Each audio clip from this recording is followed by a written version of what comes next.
आपने कई बार लोगों को कहते हुए सुना होगा कि आखिर कल किसने देखा है। ये बात सच है कि भविष्य के बारे में सही तौर पर अनुमान लगाना बहुत मुश्किल है। कोई नहीं बता सकता कि अब दुनिया भर में किस तरह के बदलाव आने वाले हैं। और बीते इस लॉकडाउन ने हमें यही एहसास कराया है कि जिंदगी इतनी अनप्रेडिक्टेबल है कि यहाँ कुछ भी होना मुमकिन है। जहाँ ये बात सही है, वहाँ ये भी सच है कि आज के वक्त में हो रही प्रोग्रेस, डेटा और बड़ी बड़ी कंपनीज के प्लान्स को स्टडी करके आप भविष्य के बारे में एक सटीक अनुमान तो लगा ही सकते हैं। और आज हम इसी कोशिश में इस वीडियो में बताने वाले हैं वो घटनाएं जो आप 2070 से पहले होती हुई देखेंगे। तो अगर आप भी जानना चाहते हैं तो बने रहिए वीडियो के अंत तक हमारे साथ। इंडिया इन स्पेस, इसरो की कामयाबियों पर हम सभी को आज बहुत नाज है। फिर चाहे वो 104 सैटेलाइट्स को एक सिंगल रॉकेट में भेजकर दुनिया में एक नया कीर्तिमान स्थापित करना हो, या फिर पहली बार में मंगल पर लैंडिंग करना। इसरो ने कम बजट के साथ ये सभी उपलब्धियां हासिल करके दिखाई। लेकिन इसरो में एक कमी है, और वो ये है कि हम आज तक किसी इंसान को खुद स्पेस में नहीं भेज पाए, और हमें हमेशा इसके लिए किसी दूसरे देश की मदद लेनी पड़ी। लेकिन अब सब कुछ बदलने वाला है। इसरो का ये अनुमान है कि साल 2023 तक भारत अपना पहला मैन्ड मिशन स्पेस में भेज देगा। लॉकडाउन की वजह से इसकी सटीक तारीख में थोड़ा सा फर्क आ सकता है, लेकिन भारत का पहला मैन्ड मिशन अब सिर्फ 3 या 4 साल में ही आपको देखने को मिलेगा। इस अभियान का नाम गगनयान रखा गया है, और 10,000 करोड़ रुपए की लागत वाले इस अभियान का लक्ष्य 3 लोगों वाले एक स्पेस क्रू को 5 से 7 दिन तक स्पेस में ले जाकर वापस लाने का है। Rise of population and climate, एक अनुमान के मुताबिक दुनिया के सबसे ज्यादा जनसंख्या वाले देश चीन की जनसंख्या लगातार बूढ़ी होती जा रही है, और उनकी वन चाइल्ड पॉलिसी के कारण उनकी पॉपुलेशन ग्रोथ में भी रुकावट आने वाली है। जिसका मतलब है कि भारत 2024 में ही चीन को जनसंख्या के मामले में पीछे छोड़ देगा। 2042 आते आते दुनिया की कुल जनसंख्या 9 बिलियन पहुंच जाएगी, और भारत इस वक्त दुनिया का सबसे अधिक जनसंख्या वाला देश होगा। अगर ऐसा होता है तो भारत में गरीबी, बेरोजगारी और अन्य समस्याएं पैदा हो सकती हैं। इसके साथ ही कहते हैं इतने सारे लोगों की जरूरतें पूरी करने और उनके रहने के लिए जगह तलाशते तलाशते 2050 तक अमेज़न रेन फॉरेस्ट का लगभग आधा हिस्सा नष्ट हो जाएगा। साथ ही 50% से ज्यादा जनसंख्या के पास शायद पीने के लिए पानी भी नहीं होगा, और दुनिया की 70% से ज्यादा आबादी इस वक्त शहरों में रह रही होगी। 2037 में माना जा रहा है कि क्लाइमेट चेंज के कारण आर्कटिक की सारी आइस पिघलकर आर्कटिक ओशन में चली जाएगी, जिससे समुद्र का स्तर भी बढ़ सकता है।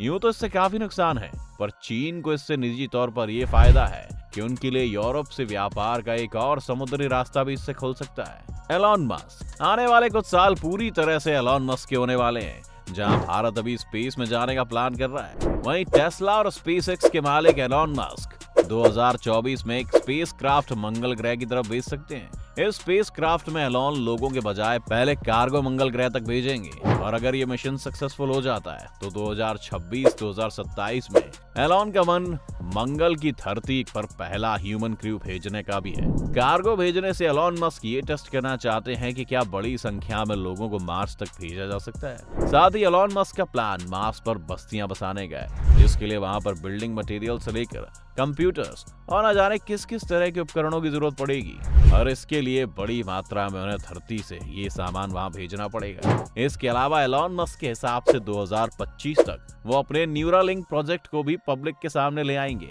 न्यूरालिंक वो प्रोजेक्ट है दोस्तों, जिसमें एक इंसान के सर में ड्रिल करके उसके ब्रेन में एक चिप फिट की जाएगी, जो ब्रेन की ही इलेक्ट्रिसिटी से चलेगी। इस चिप का मकसद मानसिक रोगों से बीमार लोगों के दिमाग में बंद पड़ गए हिस्सों को फिर से एक्टिव करना होगा, जिससे पैरालिसिस से लेकर कई अन्य समस्याओं से जूझ रहे लोग ठीक हो पाएंगे। एलॉन का मानना है कि 2040 तक आते आते तो ये चिप्स इस तरह से काम करने लग जाएंगी कि 2 इंसान जिनके दिमाग में चिप इंसर्टेड है, उन्हें आपस में बात करने के लिए बोलने की भी जरूरत नहीं पड़ेगी, और वो सिर्फ इस चिप की मदद से एक दूसरे से इंटरेक्ट कर पाएंगे। International space station and NASA, बहुत से लोग शायद ये बात ना जानते हो कि धरती के बाहर एक इंटरनेशनल स्पेस स्टेशन है, जहां हर 6 महीने या साल भर में नए एस्ट्रोनॉट्स रहने जाते हैं, और वो वहां से ही धरती को ऑब्जर्व करते हैं। साथ ही स्पेस में बहुत से एक्सपेरिमेंट्स को भी अंजाम देते हैं। 1998 में लॉन्च हुए इंटरनेशनल स्पेस स्टेशन या ISS को 2024 में डिकमीशन किया जा सकता है।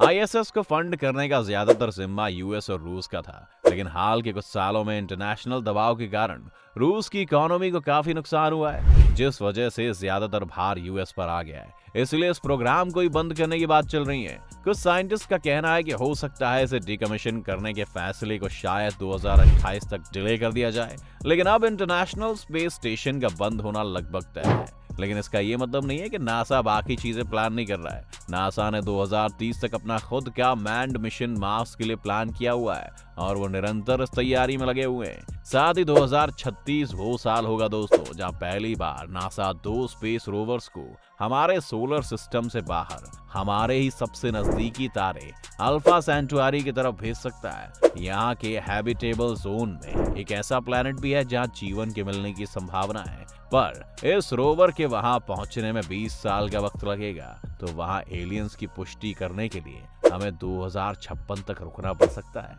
Electric vehicles and clean energy. दोस्तों, ये अंदेशा लगाया जा रहा है कि अगर नए तेल के कुएं हमें नहीं मिलते हैं तो 2050 तक धरती के सभी फॉसिल फ्यूल खत्म हो जाएंगे। फिर ना गाड़ी चलाने के लिए तेल होगा, ना बिजली बनाने के लिए फॉसिल फ्यूल। इसलिए आप देखेंगे कि 2070 आते आते हम पूरी तरह से इलेक्ट्रिक व्हीकल्स पर शिफ्ट हो जाएंगे और आपको पेट्रोल पंप से ज्यादा चार्जिंग स्टेशंस दुनिया में देखने को मिलेंगे।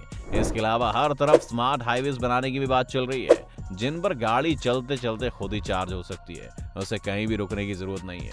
एनर्जी के सेक्टर में आप देखेंगे कि 2070 तक हम सोलर और विंड एनर्जी से तो बिजली बना ही रहे होंगे, लेकिन हमारी ज्यादातर बिजली न्यूक्लियर पावर प्लांट से आएगी। चीन जो अभी आर्टिफिशियल सन अपने यहाँ बना रहा है, अगर वो प्रोजेक्ट सक्सेसफुल हो जाता है तो आपको क्लीन न्यूक्लियर एनर्जी मिलेगी, जिससे कोई रेडियो एक्टिव रेडिएशन नहीं निकलेगा और ज्यादातर देश इसी तरीके से बिजली बनाना शुरू कर देंगे। Technological singularity.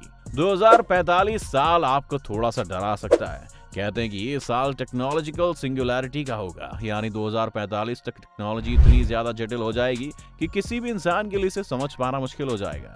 ये निश्चित तौर पर वो युग भी हो सकता है जब एआई आखिरकार इंसानों को हर क्षेत्र में डोमिनेट करने लगेगी और इंसानों का उनके सामने कोई मुकाबला नहीं रह जाएगा। इसके तर्क ये भी है कि 2045 तक सभी इंसान अपने अंदर किसी न किसी तरह के टेक्नोलॉजिकल इम्प्लांट्स कराते रहेंगे, जिससे मशीनों के साथ साथ हम भी समांतर गति से विकसित होते रहेंगे।